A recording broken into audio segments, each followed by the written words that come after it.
24 तीर्थंकर भगवान की जय। बोलिए महावीर भगवान की जय। परम पूज्य आचार्य भगवान 108 विशुद्ध सागर जी महामुनि राज की जय। परम पूज्य मुनि द्वय श्री 108 श्रवण श्री सुप्रभ सागर जी महाराज की जय। परम पूज्य 108 मुनि श्री प्रणत सागर जी महाराज की जय। मंगल रूपे अमंगल हर मंगलमय मंगल गान करूं।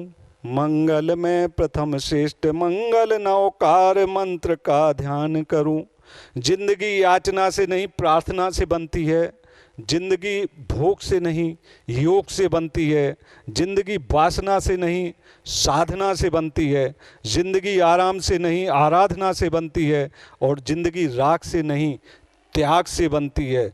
मानवर रस इंद्रियों को जीतना बड़ा कठिन कार्य है, लेकिन ऐसे पंचम काल में हमारे परम पूज्य निर्गंथ मुनिराज इन सभी तपस्याओं को आत्मसात करते हुए अपने त्याग के लिए, अपनी आत्मा को सफल करने के लिए और साथ साथ हम सभी श्रावकों को भी धर्म देशना देते हुए अपना कल्याण भी कर रहे हैं। साथ साथ हम सभी श्रावकों का भी कल्याण कर रहे हैं।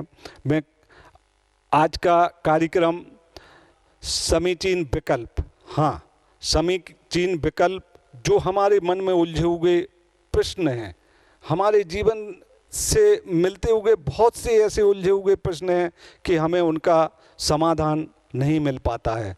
आज परम पूज्य मुनि 108 सुप्रभ सागर जी महाराज जी का हम सभी का ऊपर बहुत बड़ा उपकार है कि हमें हर माध्यम से, यहाँ तक कि व्हाट्सएप के माध्यम से भी हम सभी को विकल्प और समाधान देने की महती कृपा करते हैं। हम चलते हैं पूज्य मुनिवर के चरणों में कोटि कोटि नमन करते हुए कि आज के सम्यक समीचीन विकल्पों का समाधान के कार्यक्रम को गति प्रदान करने की महती कृपा करें। पूज्य मुनिश्री। ओम नमः सिद्धिभ्य।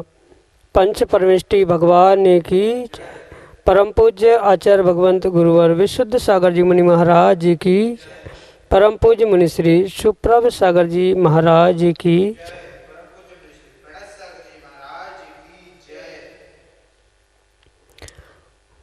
साधु का जीवन 100 और पल कल्याण के निमित्त से हुआ करता है और इस 100 पर कल्याण का एक साक्षात उदाहरण हमारे सामने है। समीचीन विकल्पों का सम्यक समाधान। समीचीन विकल्पों के सम्यक समाधान के साथ परम पूज्य मुनिश्री जहाँ अपने उस स्वाध्याय को वृद्धिंगत कर रहे हैं, साथ ही इस समीचीन विकल्पों के सम्यक समाधान के माध्यम से अनेकानेक प्राणियों के मन के विकल्पों को शांत करके और उनके कल्याण का मार्ग भी प्रशस्त कर रहे हैं। देश देशांतर से अनेकानेक समीचीन विकल्प प्रतिदिन हमें यहाँ प्राप्त हो रहे हैं और परम पूज्य मुनिश्री उनका आगमोक्त विधि से सम्यक समाधान प्रदान कर रहे हैं। प्रारंभ करते हैं आज का सम्यक समाधान। और आज का पहला विकल्प परासिया छिंदवाड़ा मध्य प्रदेश से अनन्य गुरु भक्त आकाश जैन परम पूज्य मुनिश्री के चरणों में बारंबार नमोस्तु निवेदित करते हुए अपना समीचीन विकल्प रख रहे हैं कि महाराज जी किसी के साथ किस हद तक अच्छाई का व्यवहार करना चाहिए, क्योंकि लोगों के साथ ज़्यादा अच्छे बनो तो वह सामने वाले व्यक्ति को मूर्ख समझने लगते हैं। जिन धर्म के अनुसार परोपकार ही सर्वप्रथम है, परंतु लोग इसका दुरुपयोग करने लगते हैं। हमारे समीचीन विकल्प का सम्यक समाधान करने की अनुकंपा करें। नमोस्तु महाराज जी, नमोस्तु। ओम नमः सिद्धम। परम पूज्य आचार्य भगवान गुरुवर विशुद्ध सागर जी महाराज की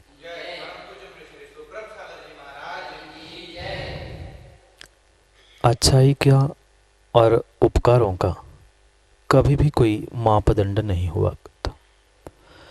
जो अच्छाई होती है वह असीम ही हुआ करती है, उसको किसी भी प्रकार से बांधा नहीं जा सकता या उसको कभी भी सीमित नहीं किया जा सकता। भले ही सामने वाला व्यक्ति हमारे लिए कुछ भी करता रहे, कुछ भी कहता रहे, हमें तो परिपूर्ण रूप से उसके लिए एक अच्छाई का ही द्योतक या अच्छा ही काम करते रहना चाहिए। मात्र ये साधु पुरुषों के लिए ही नहीं कहा है, वे तो साधु महात्मा या दिगंबर मुनिराज वे तो समताधारी होते ही होते हैं।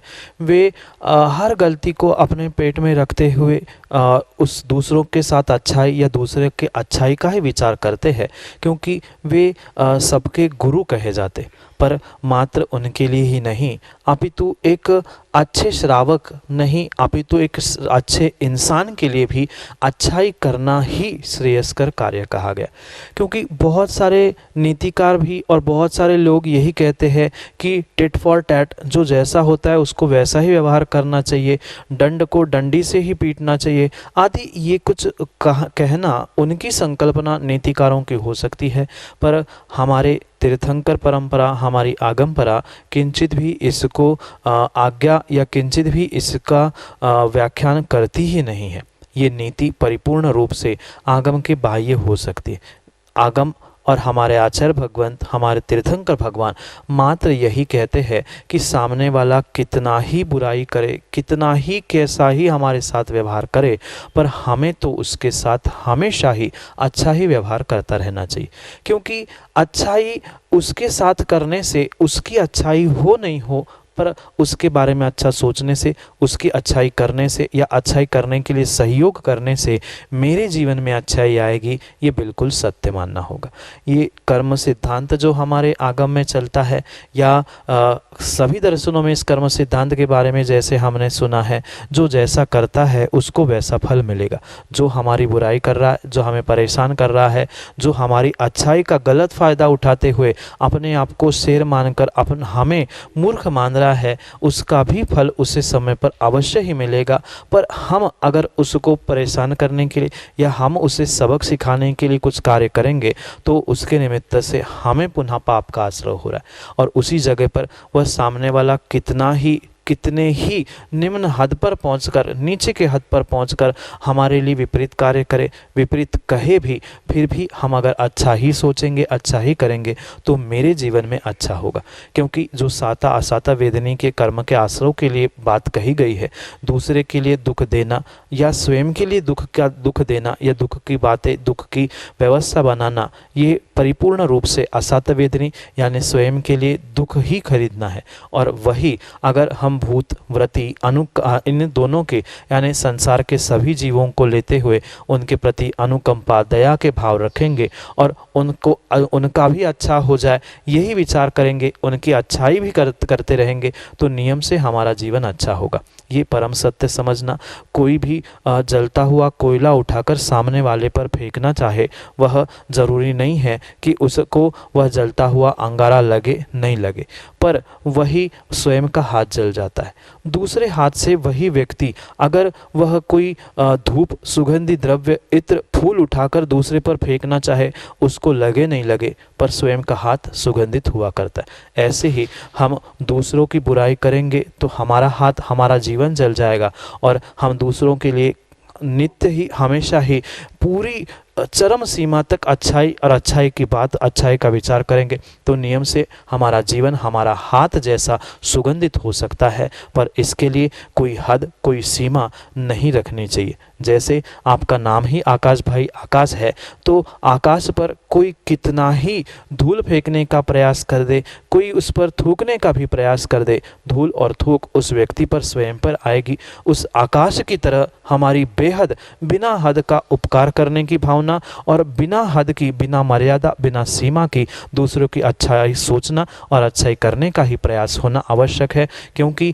हमारी अच्छाई जीवन की तभी संभव है जब हम दूसरे की अच्छाई के बारे में सोचेंगे, अच्छाई के बारे में प्रयास करेंगे। उसका जैसा पुण्य पाप होगा वह उसके साथ अच्छाई बुराई अवश्य ही होगी। उसने जैसा किया है उसको वैसा फल आज नहीं तो कल अवश्य ही मिलेगा। पर हम अगर उसके बारे में अच्छा सोचेंगे तो हमारा कभी बुरा नहीं हो सकता।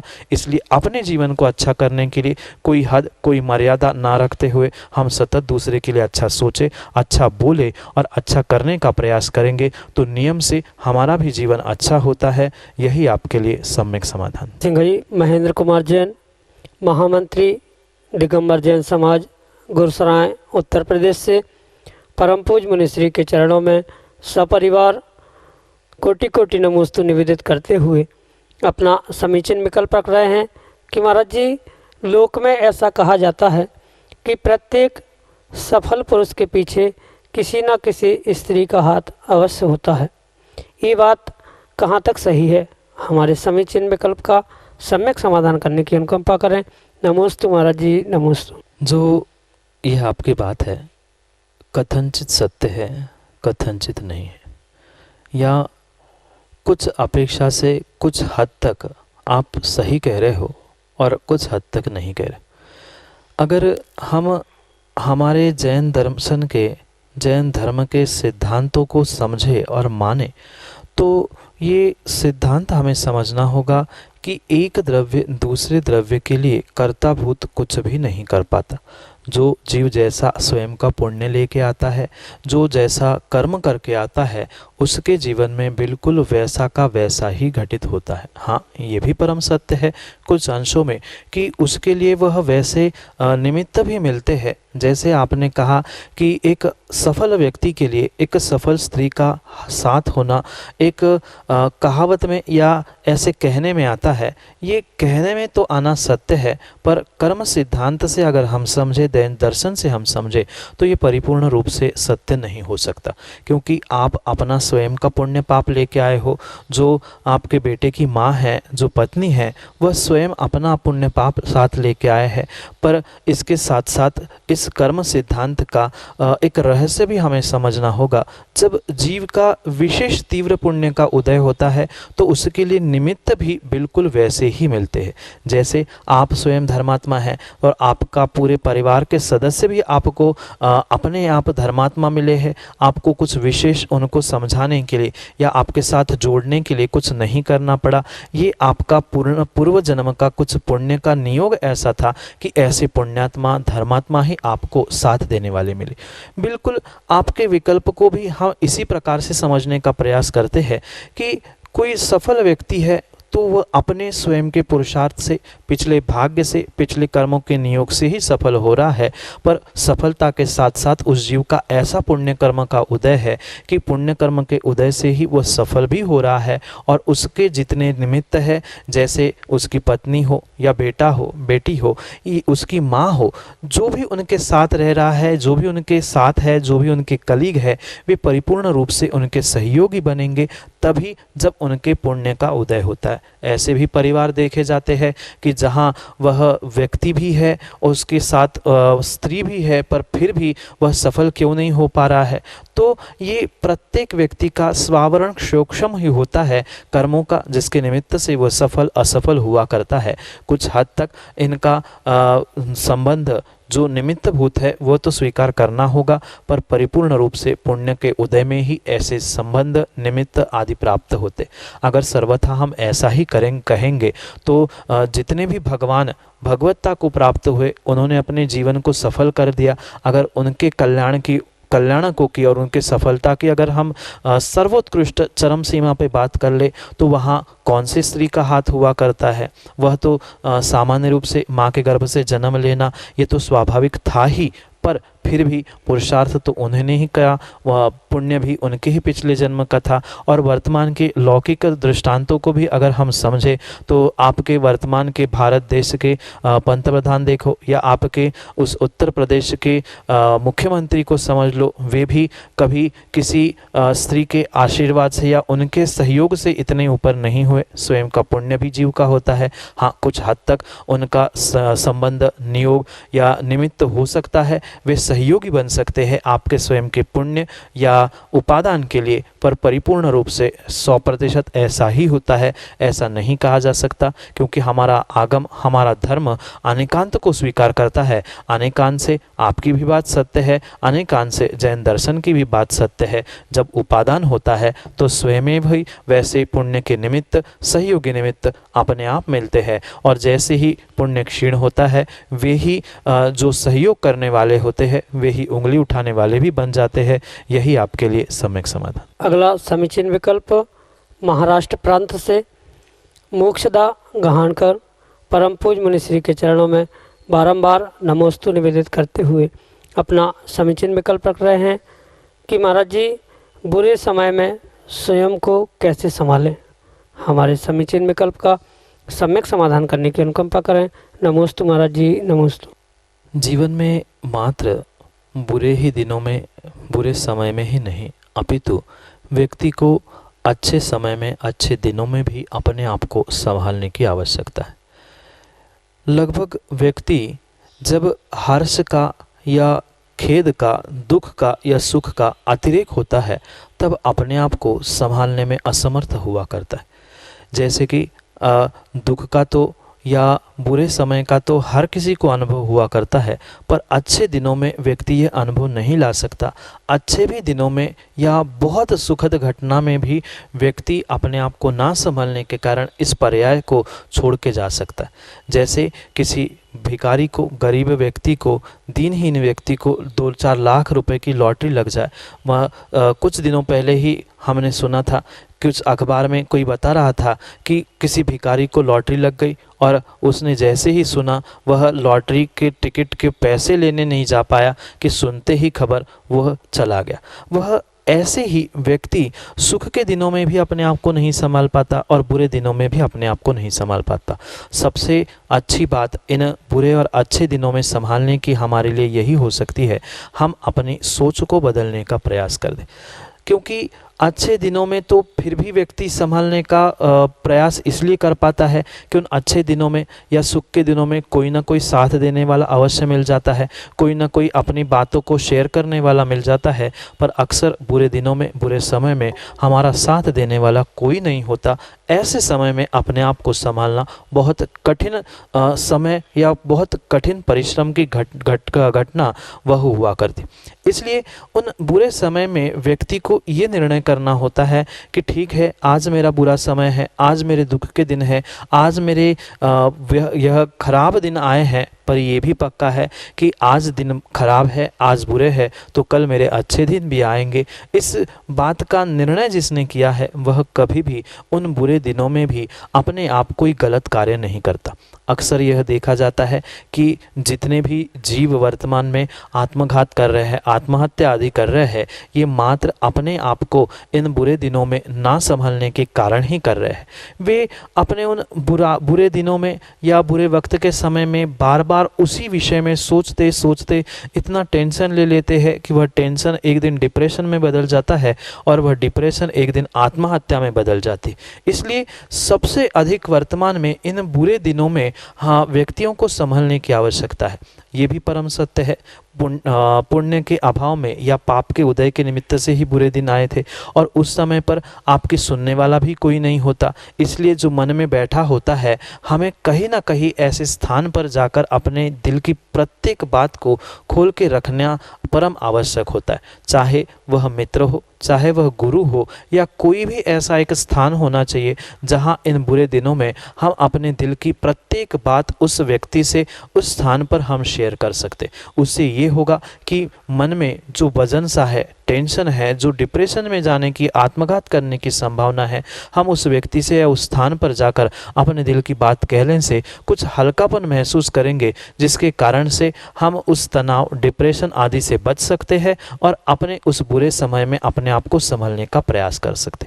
ये एक उपाय हो गया। दूसरा उपाय हम ऐसा भी कर सकते हैं, जब बुरे दिन आते हैं तब हम ये सोचें कि ये जीवन में अच्छाई बुराई वह दिन रात के समान हुआ करती है। अगर आज अमावस की काली अंधेरी रात है तो कभी कल सुबह सूरज भी निकलेगा और 15 दिन बाद पुनः वह पूर्णिमा का चांद भी निकलेगा।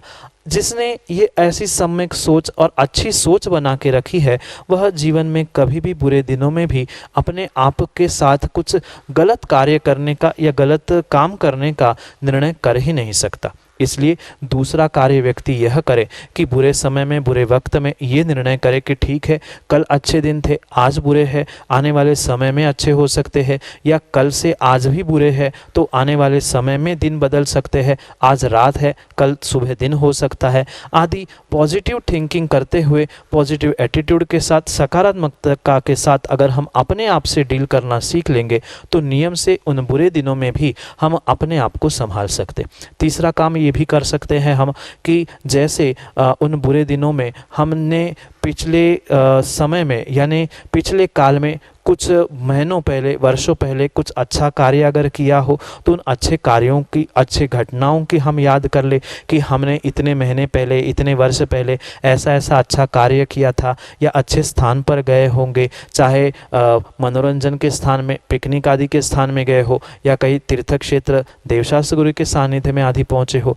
ऐसे उन अच्छे स्थानों का या अच्छी घटनाओं के क्रम को हम याद करेंगे तो उन बुरे दिनों में अपने आप को संभालने का हमें एक साधन मिल सकता है। या जैसे कई बार मैंने कहा कि अगर हमने जो अच्छे दिन बिताए थे उस समय का अगर कोई हमारे पास एल्बम होगा, फोटो होगा या वीडियो होगी तो हम उसको देखें कि हाँ, हमने अच्छे दिन थे, तब मैंने ये किया था, मैंने इतना दान दिया था, मैंने इतनी देवशास्त्र गुरु की सेवा की थी, मैंने मित्रों के साथ ये किया था, मैंने मित्रों को ये सहयोग किया था। इन अच्छे बातों को हम याद करेंगे तो बुरे दिन भी निकल जाएंगे और पुनः उस अच्छे बारे में सोचने से हम अच्छाई को और प्राप्त कर सकते। साथ में ये बात भी हमें ध्यान रखनी होगी, व्यक्ति उन बुराई से या बुरे दिनों से इस कारण से उभर नहीं पाता है कि वह यही सोचता है कि मैंने क्या किया होगा, ऐसा क्यों हुआ। वह दुख से पुनः दुख को खरीद रहा है। इसलिए अपने आप को दुखित ना करते हुए वे स्वयं में यह निर्णय कर ले कि कोई बात नहीं है, आज बुरे दिन है, मैं कल अच्छे दिन प्राप्त कर सकता हूँ। अगर ऐसी सकारात्मक दृष्टि रखेगा तो इन उपायों से, नियम से अपने उस बुरे दिनों में अपने आप से और इन बुरे दिनों से लड़ने की ताकत हमें मिलेगी और इस समस्या से हम दूर होकर हमारे दिन भी बदलेंगे, क्योंकि सबके दिन एक से नहीं होते, सब दिन भी एक से नहीं होते। यही आपके लिए सम्यक समाधान। श्रीमती सुशीला जैन, मऊरानीपुर, उत्तर प्रदेश से, परम पूज्य मुनिश्री के चरणों में बारंबार नमोस्तु निवेदित करते हुए कह रहे हैं कि महाराज जी, सभी तीर्थंकर समान होने पर भी सातों दिन अलग अलग तीर्थंकरों की पूजा क्यों की जाती है? जैसे रविवार के दिन पार्श्वनाथ की, सोमवार के दिन चंद्रप्रभु भगवान की, आदि आदि। हमारे समीचीन विकल्प का सम्यक समाधान करने की अनुकंपा करें। नमोस्तु महाराज जी, नमोस्तु। ये वर्तमान में प्रारंभ हुई परंपरा है कि अमुक दिन अमुक तीर्थंकर की पूजा करना, अमुक करने से अमुक फल प्राप्त होगा, अमुक ग्रह का निवारक अमुक तीर्थंकर होगा। ये जितनी व्यवस्था है, ये कोई व्यवस्था त्रैकालिक नहीं है, अपितु तात्कालिक। भले बहुत वर्षों पूर्व यह परंपरा प्रारंभ हुई हो, पर फिर भी यह कोई त्रैकालिक यानी बहुत हजारों करोड़ों वर्षों पूर्व चलने वाली या पूर्व तीर्थंकरों से या इसके पहले वाले 24 आदि से चलने वाली ये व्यवस्था नहीं है, क्योंकि ये 24 तो वर्तमान के ही काल की है। इसके पहले वार भले ही वही थे पर तीर्थंकर के नाम अलग थे, तो क्या उनसे उनका संबंध हम त्रैकालिकता से कैसे जोड़ सकते हैं? इसलिए ये जितनी भी व्यवस्था बनाई गई है, ये वर्तमान की परिप्रेक्ष्य में बनाई गई है। उसका कोई त्रैकालिक ऐसा सिद्धांत आगम ग्रंथों में प्राप्त नहीं होता। हाँ, कुछ आचार्य भगवंतों ने भी व्रतों के निमित्त से रविवार को पारसनाथ आदि की पूजा आदि अवश्य लिखी है, पर यह व्यवस्था मात्र वर्तमान में उस व्रत आदि के निमित्त से कही गई है। पर जो बहुत सारे जीव सर्वथा उसको ऐसा ही कहते हैं कि आज अमुक वार है तो इनकी ही करनी चाहिए, ऐसा कहीं भी नहीं है। अगर रविवार को हम महावीर भगवान की भी पूजा करेंगे तो हमें पाप लगने वाला नहीं है, न पारसनाथ भगवान नाराज होने वाले हैं, न महावीर भगवान खुश होने वाले हैं। वे तो सभी तीर्थंकर बन चुके हैं, उनके गुण परिपूर्ण रूप से समान है। ये मात्र एक व्यवस्था रूप कह दो या एक व्रतों की व्यवस्था बनाने के लिए आचार्य भगवंतों ने कुछ तिथि, कुछ वार, इन दिनों में उन तीर्थंकर भगवान की पूजा आदि लिखी है, पर इसका वास्तव में कोई भी ऐसा त्रैकालिक सिद्धांत से संबंध नहीं है। इसलिए कभी भी हम कोई भी तीर्थंकर की पूजा कर सकते हैं, उसमें विकल्प करने की आवश्यकता नहीं है। नहीं करेंगे तो भी पाप नहीं लग रहा है, और कर भी रहा है कोई तो उसको भी पाप नहीं लग रहा है। यही आपके लिए सम्यक समाधान। बचपन के दिन जो कि खेलने कूदने खाने पीने के होते हैं, और उन बचपन के दिनों में कोई बिरला जी भी पुण्यात्मा होता है जो गुरु चरणों में रहकर गुरु की सेवा, गुरु की बैयावृत्ति और अपने जीवन को व्यवस्थित करने का पुरुषार्थ करता है। ऐसा ही एक बालक पारस जैन श्रवण अपने समीचीन विकल्प के साथ बानपुर उत्तर प्रदेश से हमारे सामने। महाराज जी के चरणों में मैं श्रवण जैन त्रिवार नमोस्तु निवेदित करते हुए अपना समीचीन विकल्प रखता हूँ कि महाराज जी, जब भी हम भगवान के सामने जाप देने बैठें तो आंख बंद करके जाप दें या फिर भगवान की मूर्ति को निहारते हुए जाप दें। महाराज जी, हमारे समीचीन विकल्प का सम्यक समाधान करने की कृपा करें। नमोस्तु महाराज जी, नमोस्तु महाराज जी, नमोस्तु। जो जाप हुआ करती है, ज़रूरी नहीं है कि वह भगवान के सामने ही बैठ कर दी जाए। जहाँ जाप में हम स्वयं भगवान को ही स्मरण कर रहे हैं, भगवान के प्रतीकात्मक उन बीजाक्षरों को ही स्मरण कर रहे हैं, ये सर्वथा ज़रूरी नहीं है कि हम किसी भगवान प्रतिमा के सामने या भगवान के सामने ही बैठकर जाप दे। पर ये परम सत्य है कि विशेष स्थान पर बैठने से हमें विशेष फल भी मिलेगा, क्योंकि उसी से संदर्भित आपका प्रश्न है कि आंख बंद करके खोल के देखते हुए कैसा जाप किस प्रकार से जाप करनी चाहिए, इसके विषय में कोई ये निर्णय नहीं कर सकता या कोई ऐसा नहीं कहा जा सकता कि तुम इसी प्रकार से करने से तुम्हें ऐसा फल मिलेगा। पर ये हमें बहुत अच्छे से समझना होगा कि अगर हम प्रभु के सामने बैठे हैं तो परिपूर्ण रूप से हमें आंख खोलकर कम से कम भगवान को देखना चाहिए। और जब हम भगवान के सामने नहीं होते हैं तो आंख बंद करते हुए हमारे इष्ट भगवान को, या हम जिस मंदिर में जाते हैं, विश्व वेदी में पूजा दर्शन अभिषेक करते हैं, उनको स्मरण करते हुए, आंख बंद करते हुए उनको हमें याद करते हुए उनकी जाप आदि करनी चाहिए। पर इसका मतलब श्रवण भाई ये भी नहीं है कि हम भगवान के सामने बैठकर आंख बंद करके जाप कर रहे हैं तो उसका पाप भी नहीं पड़ रहा है, या कहीं अन्यत्र बैठकर हम आंख खोल के जाप कर रहे हैं तो भी उसका कोई पाप नहीं पड़ रहा है। पर जाप आदि के निमित्त से जो आगम में व्यवस्था बताई है, वहाँ उस अपेक्षा से हमें ये समझना चाहिए, जब हमारे सामने साक्षात भगवान है, भगवान का प्रतिबिंब है, भगवान की प्रतिमा है, तो कम से कम हम उसको निहारते हुए अगर हम जाप करेंगे तो हमें उस जाप का भी विशेष फल मिलेगा, क्योंकि शरीर से, अपने हाथों से, उंगली से या जाप से हमारा शुभ कार्य चल रहा है, वचनों से शुभ कार्य चल रहा है। अगर आँख से भी हम शुभ वस्तु को, शुभ द्रव्य को, भगवान की प्रतिमा को या गुरु को निहारेंगे तो नियम से हमें उस जाप का और भी विशेष फल मिलेगा। पर यह भी बात साथ में याद रखनी होगी, अगर हम भगवान के सामने आंख खोलकर बैठे हैं और भगवान की जगह कौन आ रहा है, कौन जा रहा है, कौन कैसा बैठा है, कौन क्या कर रहा है, इस पे दृष्टि जा रही है, तो उससे श्रेष्ठ ये है कि भगवान के सामने भी बैठकर हम आंख बंद करके बैठे।